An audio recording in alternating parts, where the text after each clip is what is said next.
Hello, my name is Dennis Carson. I was born in Buffalo, New York on July 25th, 1951. But most of my life, everybody calls me Big Carson.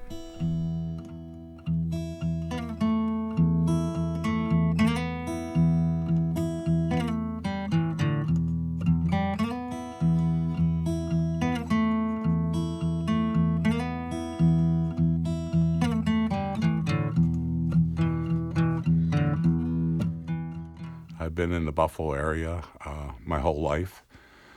My parents were an Irish father and a Sicilian mother, which was a common combination, I think, after World War II. My father was a pretty tough guy, spent a lot of his life working as a truck driver, security he worked too.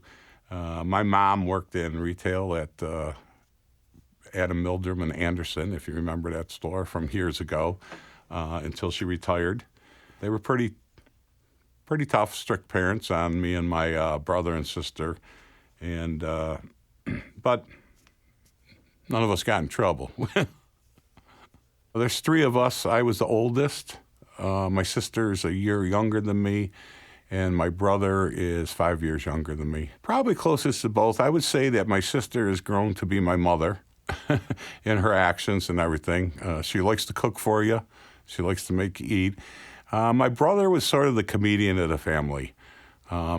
He's, in fact, I used to tell my kids when they were growing up and everybody else is, don't believe anything Uncle Timmy tells you, okay? Because he's like the jokester in the family all the time. Back then when I was young, it was before everybody had a television in their room.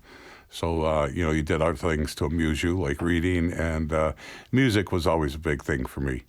Listening to music, and then probably about 12 years old, I started learning to play the guitar. The birth of my children was actually 1974, and it was pretty easy because at the time, they're twins. I have a boy and a girl, and I told everybody when they make a third kind, call me. I'm set now, I got one of each. And my wife at the time, she was diabetic. She had to go in like a couple weeks early so they could monitor. And so they knew exactly when the babies were going to be born because they were doing a cesarean. And I felt really bad because I remember going to Children's Hospital for their birth. And at that time, you couldn't go in when they did a cesarean. Today, I believe you can.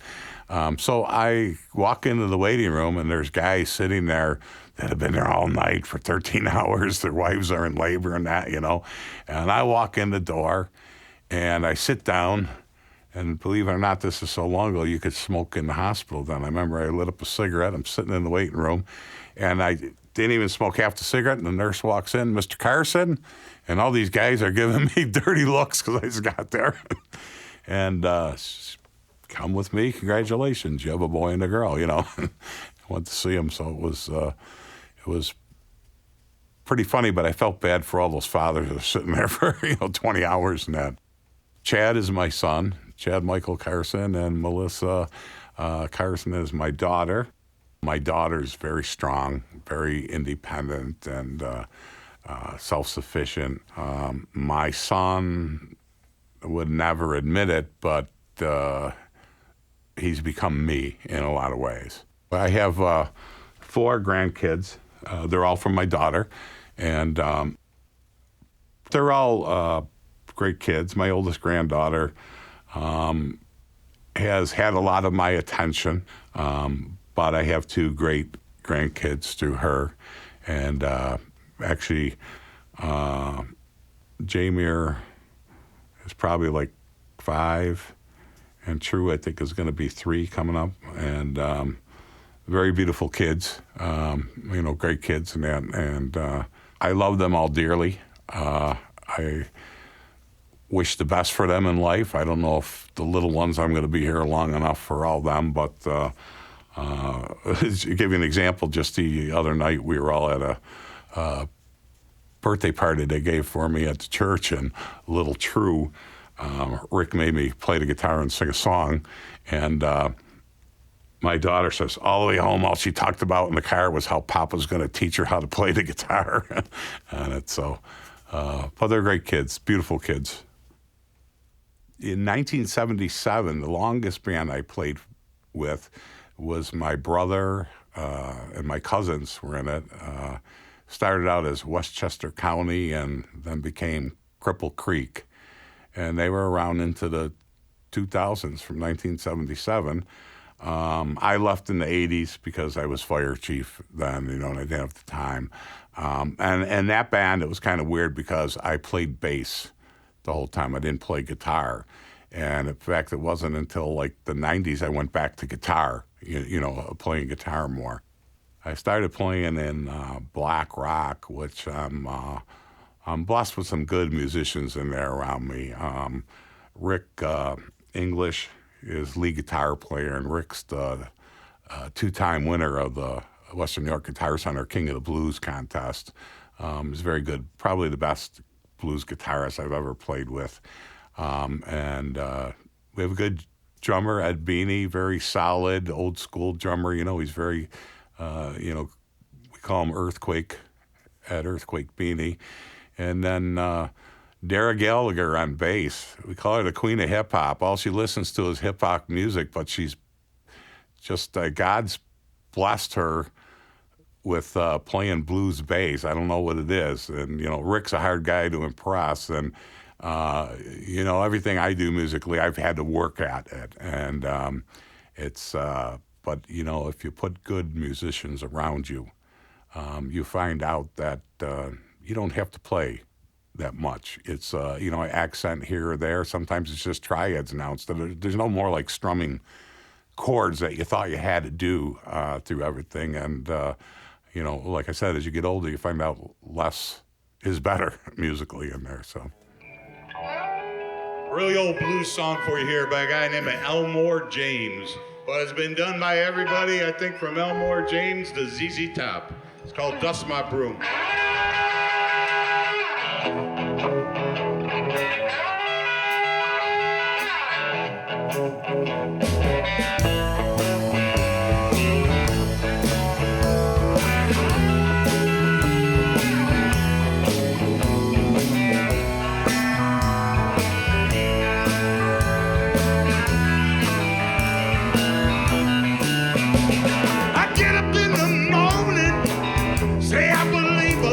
My broom. Get up in the morning, say I believe I'll dust my broom. I quit the best girl I'm loving, so now my friends can get my room. Say gonna write a letter, say telephone every time I know.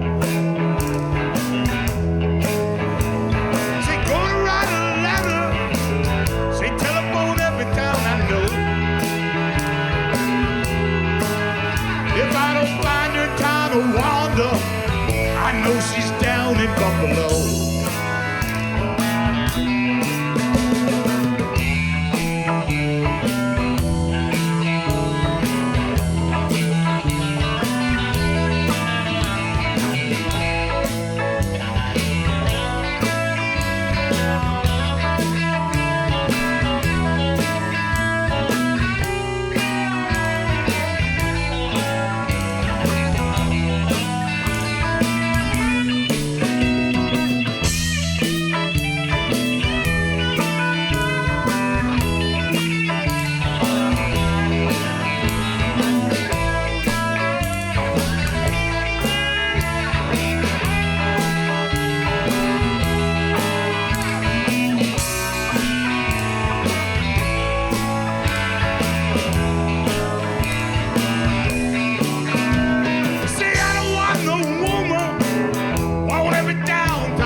Dust my broom.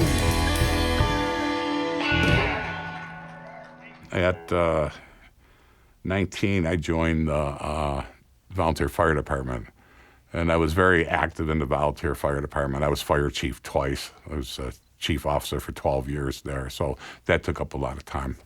I went to work for the town of Tonawanda Police Department, and I've done a lot of different things in there. For a long time, I was in charge of communications, the 911 center, public safety communications. It was always like the fire department or police department, it seemed, on it. So I was kind of lucky I got to do both. I've been a volunteer fireman now for, I'm trying to think here, 48 years. And I had 35 years with Town of Tonawanda Police Department. That was my paid job. Probably the biggest change for me came last December. Like I said, we all think we're immune to everything and that. And last December, I went to Roswell Park Cancer Institute, where my doctor sends me every year for they call it early lung cancer detection program, because I was a smoker.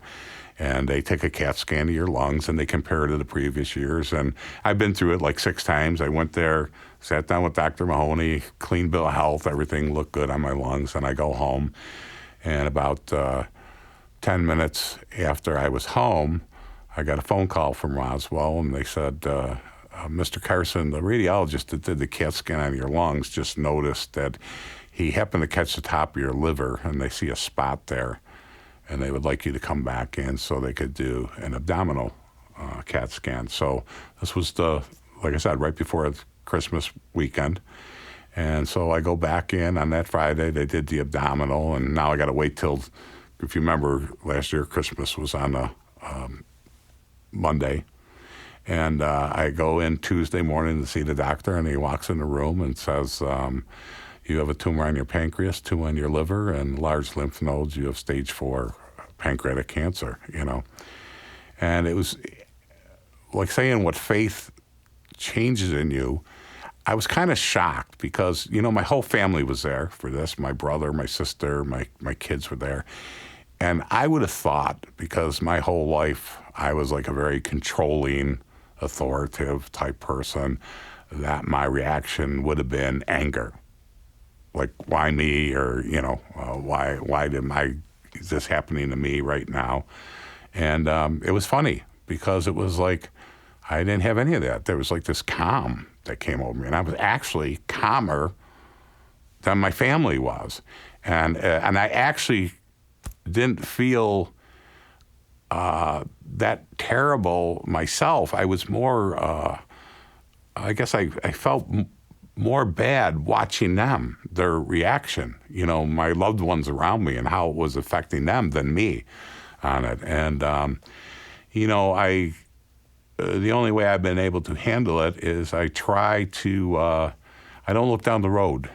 It's one day at a time with it. It's the first time in my life that what I've had to do is put my faith and trust in God.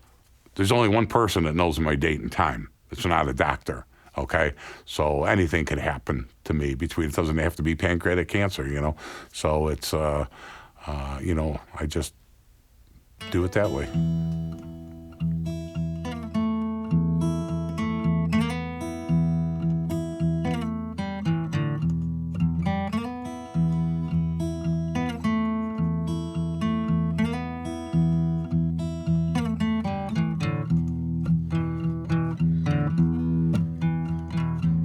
Get around so guitar since I was 13. Say now I'm just ornery old and gray. There ain't a bar or honky-tonk that I haven't seen. I've lived these blues each and every day. From Buffalo down to Houston, it's a one-way ride. I got my boots, my hops, my Bible, and a J45. Say, doctors, give me that death sentence. Am I supposed to hide? Say, not while I'm still breathing, 'cause I'm too much alive. Say, me and the kid are living like Frank and Jesse, I guess. At least that's how the story will be told. Said blues are tugging at me, couldn't ask for less. Just 2 more outlaws on life's rugged road. Said just like Butch and Sundance, we're always on the run, never worrying about the things that we might lack. Said never looking back at the deeds that have been done. It's nice to know the kid has got my back. He grew up tough and strong, he made it on his own. Don't owe nobody out there anything. I know that same feeling, 'cause I've also been alone. You take from life exactly what you bring.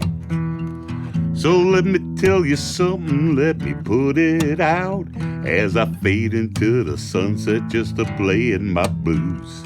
The kid's got the passion, I never had a doubt.